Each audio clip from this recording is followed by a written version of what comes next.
नमस्कार दोस्तों, मैं हूं नरेंद्र सिंह और स्वागत है आपका हमारे चैनल पर्सनल कंप्यूटर पर। और आज हम बात करने वाले हैं टास्क मैनेजर के बारे में। जैसे आप राइट क्लिक करोगे तो आपको दो ऑप्शन दिखाई देगा। पहला दिखाई देगा टास्क मैनेजर और दूसरा दिखाई देगा टास्क बार सेटिंग। और आप यकीन नहीं करोगे, जब विंडोज़ 11 रिलीज़ हुआ था तो माइक्रोसॉफ्ट वाले ने जो ये ऑप्शन है ना टास्क मैनेजर, इसको हटा दिया था। और इसके बाद में काफ़ी यूज़र के हंगामा कर दिया और काफ़ी शिकायतें की। उसके बाद में माइक्रोसॉफ्ट वालों ने फाइनली ये ऑप्शन वापस ला दिया है। तो ये बहुत ही काम का ऑप्शन है। अगर आप इस ऑप्शन को अच्छी तरह समझ लेते हैं तो यकीन मानिए आप अपने कंप्यूटर की किसी भी समस्या का समाधान आसानी से निकाल पाएंगे। तो चलिए मैं इस ऑप्शन पे क्लिक कर लेता हूँ। जैसे मैं इस ऑप्शन क्लिक करता हूँ तो आपको कुछ दिखाई देते हैं, कुछ नंबर और कुछ लिखे हुए ऐप्स के नाम। तो सबसे पहले मैं बता देता हूँ, ये अगर आप इसको कभी भी ओपन करोगे तो आपको ये इसी प्रकार दिखाई देगा। तो पहले लिख रखा है दोस्तों एप्स 5 का यह मतलब है कि मैंने वर्तमान में 5 ऐप्स ओपन किए हुए हैं, जैसे कि Google translator, Microsoft Edge, OPS, steam वगैरह। ठीक है, तो इसीलिए आपको दिखाई दे रहा है। अगर आप कोई भी ऐप्स यहाँ से क्लोज़ करोगे ना, जैसे मैं इसको क्लोज़ करता हूँ तो वो ऐप्स थोड़ी देर बाद यहाँ से हट जाएगा। उसके बाद बचा 4। तो अपने वर्तमान में जो जो ऐप्स ओपन किए हुए हैं वो यहाँ पर आपको दिखाई देगा। लेकिन अगर आप नीचे देखोगे बैकग्राउंड प्रोसेस, यानी इतने सारे ऐप्स मेरे बैकग्राउंड में चल रहे हैं। आप यकीन करोगे विंडोज़ के अंदर बहुत सारे ऐप्स बैकग्राउंड में चलते रहते हैं, तो ये भी डाटा खींच रहे हैं। तो आप यहाँ से इनको चाहे तो आप यहाँ से इनको एंड टास्क भी कर सकते हैं, अगर ये बहुत ज़्यादा डाटा खींच रहा है तो। ठीक है, और इसके अलावा यहाँ पर हमें नेक्स्ट ऑप्शन मिलता है दोस्तों CPU, यानी कि वर्तमान मेरा 10% CPU यूज़ आ रहा है। उनमें से कौन कौन ऐप्स कितना % यूज़ कर रहे हैं वो यहाँ पर आपको दिखाई देगा। दूसरे नंबर पे आता है मेमोरी। तो मेरे वर्तमान में जो एज ब्राउज़र है वो 900 MB मेमोरी ओपन कर रहा है, जबकि मैंने केवल उसको ओपन किया हुआ हूँ। तो आप देख रहे हैं एज ब्राउज़र कितना ज़्यादा आपका डाटा को खींचता है मेमोरी वगैरह का। और जो एबिस स्टूडियो जिसके द्वारा मैं रिकॉर्डिंग कर रहा हूँ वो मात्र 700 MB के लगभग ही ले रहा है। और स्टीम में मेरे गेम डाउनलोडिंग हो रहा है वो भी 500 MB ले रहा है। तो ये वर्तमान में ये अभी जो मैंने टास्क मैनेजर ओपन किया हुआ है ये भी 54 MB ले रहा है। तो कितना ज़्यादा मेमोरी कंज्यूम सॉफ्टवेयर है। ठीक है, उसके बाद में आता है दोस्तों डिस्क का ये मतलब है कि आपने जो SSD लगा रखी है, हार्ड ड्राइव लगा रखी है, तो उसमें से कितना MB यूज़ लिया जा रहा है। तो स्टीम 156 MB मतलब इस हिसाब से यूज़ कर रहा है। और ये सबसे अच्छा ऑप्शन है दोस्तों नेटवर्क।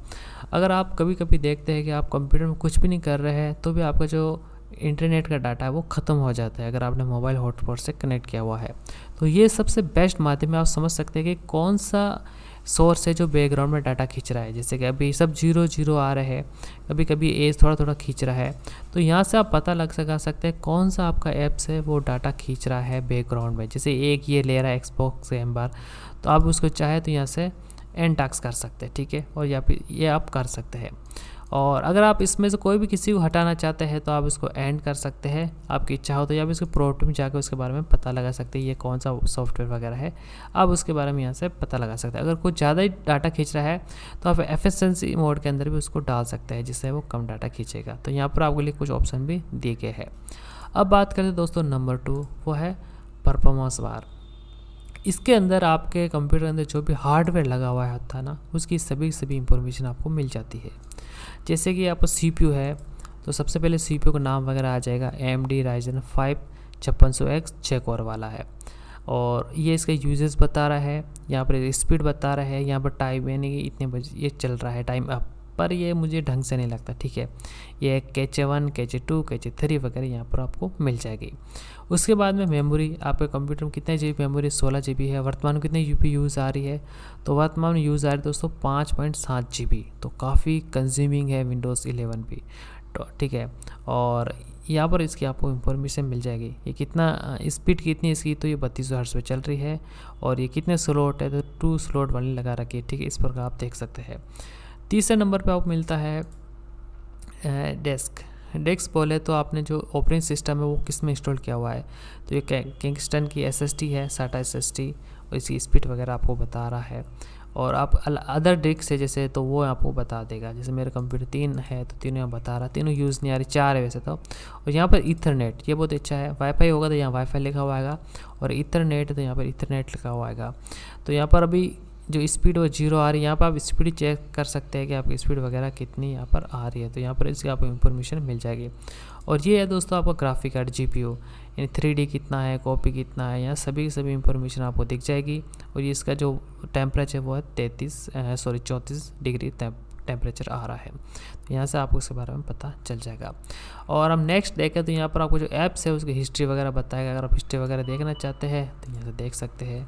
और नेक्स्ट आपकी जो ईमेल आईडी है, यूज़र है, वहाँ से यूज़र जितना भी ऐड करेंगे उसके आधार पे है, तो आप वहाँ से देख सकते हैं। और यहाँ पर आपको डिटेल, हर ऐप की डिटेल मिल जाएगी, रनिंग है, सिस्टम है, CPU कितना यूजेज है, छोटी छोटी सब इंफॉर्मेशन आपको मिलती है। और यहाँ पर दोस्तों जो सर्विस चल रही है ना उसके बारे में आपको सब कुछ पता चल जाता है। तो जो आप देख रहे हैं ना, ये टास्क मैनेजर, ये काफ़ी मदद करता है आपके हार्डवेयर के बारे में समझने के लिए। तो इसको ओपन करिए, आपके हार्डवेयर की इंफॉर्मेशन चेक करिए, उनके यूजेज चेक करिए। जैसे CPU 100% यूज़ आ रहा है तो CPU बॉटल नेक कर रहा है, रैम 100% यूज़ आ रही है तो रैम बॉटल नेक कर रहा है। जैसे CPU आ रहा है 50%, रैम आ रही 100% और कंप्यूटर कुछ लेग हो रहा है, चल नहीं रहा है, तो रैम बॉटल नेक कर रही। रैम आ रही है 50%, CPU आ रहा है 100%, तो CPU बॉटल नेक कर रहा है। या GPU उसका भी आप चेक कर सकता है।